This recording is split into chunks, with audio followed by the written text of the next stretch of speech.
मेरे साथ मौजूद हैं Maria advocate high court. Madam ये बताएं कि 9 मई में पहली खातून गिरफ्तारी आपकी हुई, जेल में क्या मुश्किलात देखी आपने? जी, अस्सलाम वालेकुम। पहले तो मैं बहुत शुक्रिया आपका टाइम देने के लिए। एक्चुअली जेल में मुश्किलात तो हैं, जेल का नाम ही बुरा है और लेकिन अल्हम्दुलिल्लाह हम एक नज़रिए की, एक काज की खातिर जेल में रहे। उस गुलामी को हमने कबूल नहीं किया, जेल की सलाखों को कबूल किया अल्हम्दुलिल्लाह।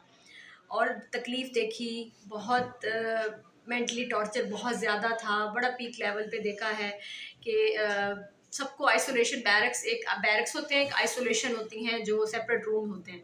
मुझे रखा गया था बैरक्स में रहते हैं मुजरिम जो जिनको सज़ाएं हुई होती हैं, सज़ा याफ्ता मुजरिम जो है उनके साथ रखा गया। मेंटली टॉर्चर बहुत ज़्यादा पीक लेवल पे वहाँ पे किया जाता है और मुहर्रर है वो बहुत बदतमीज़ी करती हैं, लेकिन अल्हम्दुलिल्लाह हमने बड़े सब्र और शुक्र के साथ ये वक्त गुजारा। अब लायर भी हैं, रिफॉर्म में गिरफ्तार हुई थी आप? जी, 9 मई। आपको कोर्ट वगैरह नहीं देती थी, बहुत आप पे सख्ती रही है? हाँ जी, जब मैंने अरेस्ट हुई मैं यूनिफ़ॉर्म में थी और जितना टाइम मेरा जेल में रहा मैं यूनिफ़ॉर्म में ही रही।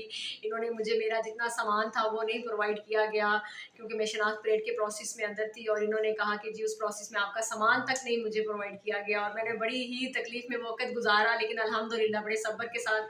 फिर उसमें ये था कि जब मैं अपनी हियरिंग्स पे आती थी तो मैं ज़ाहिर है एक लॉयर थी, तो मैं जब अपना कोट पहन के आना चाहती थी यूनिफ़ॉर्म में तो वो मुझे नहीं पहनने दिया जाता था। एक दफ़ा तो मुहर्रर ने बदतमीज़ी की, वो खींच लिया मुझसे मेरा कोट और मैंने कहा जी आपको शर्म आती है कि आपने एक वकील को पकड़ा हुआ है। तो बड़ा कुछ सा असर फेस किया हमने। आपने 9 मई के बाद एक बहुत बड़ी कामयाबी अल्लाह ताला ने आपको दी है। आप खान साहब को क्या समझते हैं कि आगे वज़ीर आज़म के लिए आना चाहिए खान साहब को इस हालात में?